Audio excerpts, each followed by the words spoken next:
तो हमारे दादा दादी ही थे, नाना नानी ही थे, वो ऐसे ही दाल पकाते। अब उस दाल को पकने में थोड़ा समय लगता था, तो दाल को पकने में तो समय लगना ही चाहिए, क्योंकि आज का जो भौतिक विज्ञान कह रहा है ना, हजारों साल हमारे ऋषि मुनि वो कह गए। हमारे ऋषि मुनियों ने ये कहा, महर्षि भारद्वाज का एक सूत्र है, वो ये कहते हैं कि जो वस्तु खेत में जितनी देर में पकती है वो भोजन में भी उतनी देर में ही पकेगी। अब ध्यान दीजिएगा, दाल खेत में सबसे ज्यादा देर में पकती है। आपको मालूम है अरहर की दाल पकने में तो 6 महीना लग जाता है, कोई कोई दालें पकने में 8 महीना लग जाता है। तो खेत में जो दालें देर में पकती हैं, घरों में भी वो देर में पकेंगी, ये महर्षि भारद्वाज कह गए हजारों साल पहले। यूरोप के वैज्ञानिक अब उसको स्वीकार कर रहे हैं कि हाँ, बात तो ये सही है, दाल तो देर में पके तभी पौष्टिकता दे सकती है, और पौष्टिकता के साथ साथ स्वाद भी वो तभी देती है जब धीमी धीमी धीमी धीमी आंच पर पके।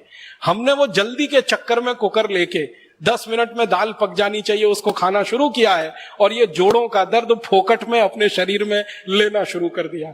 डायबिटीज ले ली है, अर्थराइटिस ले लिया है, माने हमें पोषकता मिल नहीं रही है खाने की, क्योंकि महर्षि भागवत के सूत्र का पालन ही नहीं कर रहे हैं हम। तो वो कहते हैं कि खाने बनाते समय पवन का स्पर्श, सूर्य का प्रकाश बहुत जरूरी है। यूरोप के वैज्ञानिक अब पहुंचे। मैंने ये बात थोड़ी विस्तार से इसलिए कही कि ऐसे सैकड़ों हजारों सूत्र हैं जिनको यूरोप के वैज्ञानिक अब सिद्ध कर पा रहे हैं, और हमारे ऋषि मुनि हजारों साल पहले के। एक और सूत्र याद आता है तो आपको बताता हूं।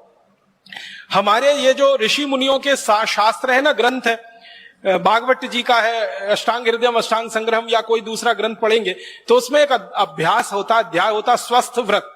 उसमें एक सूत्र है उषा पान का, सुबह सुबह उठ के पानी पीने का। परम पूजनीय स्वामी जी भी आपको बताते रहे। इस पर जापान में सबसे ज्यादा रिसर्च हुई, आप हैरान हो जाएंगे।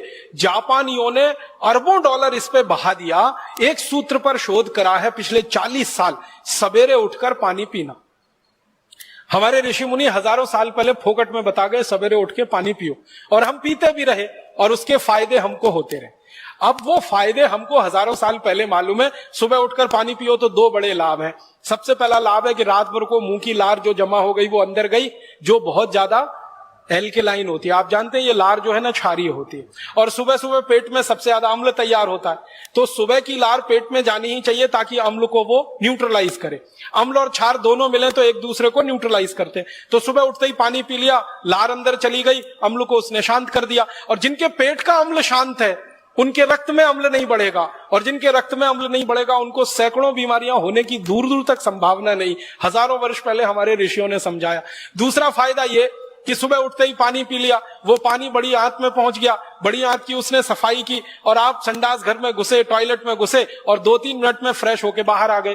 हमारे ऋषि मुनि कहते हैं कि जो लोग सबसे ज्यादा स्वस्थ होते हैं उनको संडास घर में सबसे कम समय लगना चाहिए। सबसे ज्यादा स्वस्थ होने की एक ही निशानी है कि टॉयलेट में आप कितनी जल्दी बाहर निकलते हैं। जो आधा पौना घंटा घंटा भर बैठ लिए तो आप सबसे ज्यादा बीमार आदमी है। 2-3-4 मिनट में गए और बाहर आ गए तो आप बहुत स्वस्थ आदमी है। तो ये स्वस्थ होने के लिए सुबह का पानी कितनी मदद करता है, ये 2 बातें हमारे ऋषि मुनि हजारों साल पहले कह के चले गए।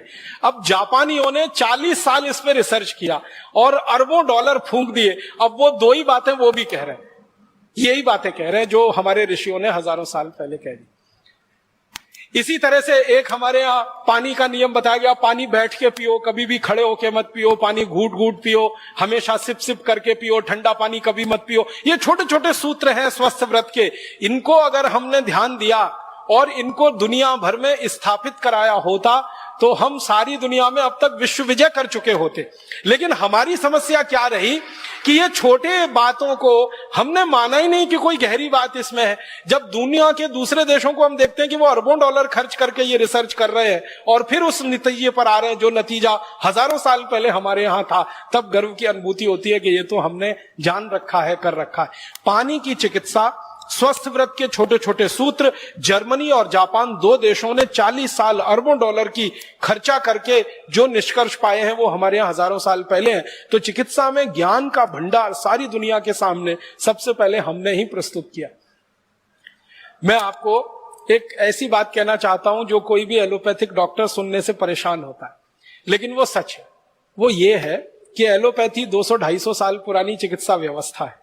इसने आज तक दुनिया को बस एक ही चीज दी है जिसको वो भी धीमे धीमे मानते हैं। वो कहते हैं सिर्फ दर्द से लड़ना और कुछ नहीं दिया, सिर्फ दर्द से लड़ना।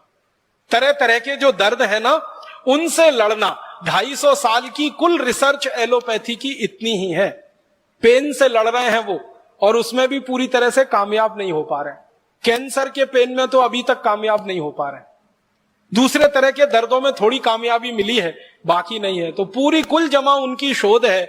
जितनी दवाएं उन्होंने बनाई हैं हजारों किस्म की, उनकी मदद से एक ही काम कर रहे हैं, दर्द की कमी या दर्द से लड़ना या दर्द पे काबू करना। इससे ज्यादा उनके पास कुछ नहीं है। मैं एलोपैथी चिकित्सा के एक पुराने उदाहरण को आपके सामने कहता हूं कि हमारी चिकित्सा कैसी रही और ये एलोपैथी की कैसे रही। अमेरिका में सबसे पहला राष्ट्रपति हुआ जॉर्ज वॉशिंगटन।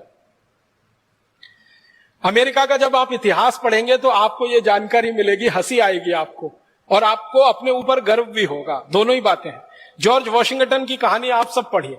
कहानी यह है कि वो अमेरिका का पहला राष्ट्रपति बना। अमेरिका गुलाम था अंग्रेजों का, अंग्रेजों की गुलामी से अमेरिका आजाद हुआ और 1776 में उनको आजादी मिली और वो पहला राष्ट्रपति बना। और वो बीमार हो गया। बीमारी आती है, यूरोप और अमेरिका में तो ज्यादा ही बीमारी आती रही है, क्योंकि ठंड वाला इलाका है, सूरज का धूप है नहीं, सूरज का प्रकाश पर्याप्त है नहीं, इसलिए वायरल इन्फेक्शन सबसे ज्यादा उन्हीं देशों में होते हैं। और इसलिए एंटी वायरल जितनी भी मेडिसिन है सबसे ज्यादा उन्होंने खोजी है। बैक्टीरियल इन्फेक्शन भी बहुत होते हैं, क्योंकि धूप नहीं है, सूरज का प्रकाश नहीं है, तो एंटी बैक्टीरियल ड्रग्स भी सबसे ज्यादा उन्होंने ही बनाए। तो जिस देश में सबसे पहले एलोपैथी आई और या एलोपैथी सारी दुनिया में फैली, अमेरिका देश, उस अमेरिका के राष्ट्रपति को बुखार आ गया। जॉर्ज वॉशिंगटन बुखार में बीमार हो गया। अब बीमार हो गया तो उनके सारे चिकित्सक देश भर के और दुनिया भर के इकट्ठे होकर विचार करें कि इनका बुखार कैसे खत्म किया जाए। और जॉर्ज वॉशिंगटन का वो बुखार कम नहीं कर पाए। बुखार बढ़ता ही जाए, बढ़ता ही जाए, बढ़ता ही जाए, कम ना हो, कम ना हो। तो अंत में ये सब एलोपैथी के बड़े बड़े डॉक्टरों ने आपस में मिलकर एक फैसला किया, इसमें आप हंसना नहीं, गंभीरता से इसको लेना, कि जॉर्ज वॉशिंगटन के शरीर में खराब खून घुस गया है, इसको निकाला जाए तभी बुखार ठीक होगा। तो पता है उन महान भावों ने क्या किया? अमेरिका के राष्ट्रपति के हाथ पैर बांध दिए पलंग से, हाथ बांध दिया, दोनों पांव बांध दिए, रस्सी से कस के बांध दिए। और वो राष्ट्रपति चिल्ला रहा है कि ये क्या चिकित्सा कर रहे हो? तो कह रहे यही एलोपैथी की चिकित्सा है, थोड़ा धीरज रखिए, थोड़ा धैर्य रखिए, हम आपको ठीक कर रहे हैं। इन्होंने क्या किया? महान महान डॉक्टरों ने उनकी नसें काट दी, हाथ की, दोनों हाथ की नसें काट, ब्लेड लिया और काट दिया। और बेचारा राष्ट्रपति दर्द से तड़प रहा है, चिल्ला रहा है, और उसके दोनों हाथों की नसें काट दी। और तर्क क्या है कि ये खराब खून घुस गया है, ये निकालना है। तो खराब के साथ अच्छा खून भी रात भर निकलता रहा और सवेरे जॉर्ज वॉशिंगटन मर गए। ये है एलोपैथी चिकित्सा। और यह कहानी ज्यादा पुरानी नहीं है, 1776 के आसपास की है। जिस समय एलोपैथी चिकित्सा में बुखार ठीक करने के लिए नसें और नाड़ियां काटी जाती थी खराब खून निकालने के लिए, उस समय भारत में बड़े से बड़ा बुखार ठीक करने के लिए नीम की गिलोय का काढ़ा पिला के लोगों को ठीक किया जाता। अब आप अंदाजा लगा लीजिए कि हमारे यहां खराब से खराब ज्वर, खराब से खराब बुखार को तोड़ने के लिए नीम की गिलोय है। ये तो एक है, ऐसी सैकड़ों चीजें अपने पास आयुर्वेद में है, बुखार तोड़क या बुखार नाशक, या जिनको हम एलोपैथी की भाषा में कहें एंटीपायरेटिक। तो एंटीपायरेटिक हमारे पास सैकड़ों चीजें हैं। उनमें से सबसे आसान, हर जगह मिलने वाली, सबसे ज्यादा उत्पादन होने वाली नीम की गिलोय, गुड़वेल के नाम से, गिलोय के नाम से सारा देश जानता है। उसका काढ़ा पिला के हम बड़े सा बड़ा बुखार सवेरे से शाम तक ठीक कर लेते थे। उसी समय में अमेरिका में बुखार ठीक करने के लिए नसें काटी जाती थी, खून निकाला जाता था। ये अंतर है आयुर्वेद और एलोपैथी में। और उसमें से एलोपैथी आगे बढ़ी है और आज सिर्फ वहीं पर आके खड़ी है कि दर्द से लड़ना या दर्द को कम करना, इतने में ही उनको सफलता मिली है। इसके अलावा तो उनके पास कुछ नहीं है सफलता के खाने में। अब हमारे पास एक नहीं, हजारों लाखों चीजें हैं दुनिया को बताने के लिए। तो हम एक बड़ी चिकित्सा पद्धति के सारे दुनिया में फैलाने वाले प्रसारक रहे हैं, प्रचारक रहे हैं, और सारी दुनिया ने हमसे सीखा है। यूनानी पद्धति एक विकसित हुई है, दुर्भाग्य से हम उसको मुसलमानों से जुड़ा हुआ मान लेते हैं। उसका मुसलमानों से कुछ लेना देना नहीं है। वो यूनान में विकसित हुई इसलिए नाम उसका यूनानी पड़ गया। यूनानी पद्धति के जितने शोधक हुए हैं, रिसर्चर्स हुए, वो सब ईमानदारी से कहते हैं कि हमने तो सब आयुर्वेद से सीखा है।